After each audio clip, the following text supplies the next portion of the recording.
Hi folks, and welcome to A&P with Dr. O. We are now ready to start our series of videos which will focus on the appendicular skeleton. Let's begin with the clavicle. The clavicle is an S-shaped bone, and it is going to have a sternal end, and this is going to articulate with the sternum.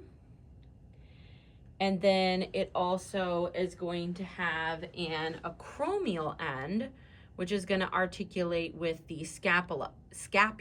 And we're going to talk about the scapula here in just a moment. It's called the acromial end because it articulates with the acromion process of the scapula. And that end is also fairly flat.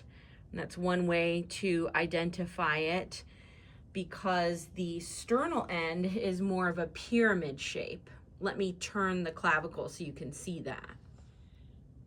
Now that I have it turned, you can see that the sternal end again has more of that pyramid shape, and the acromial end is going to be flat.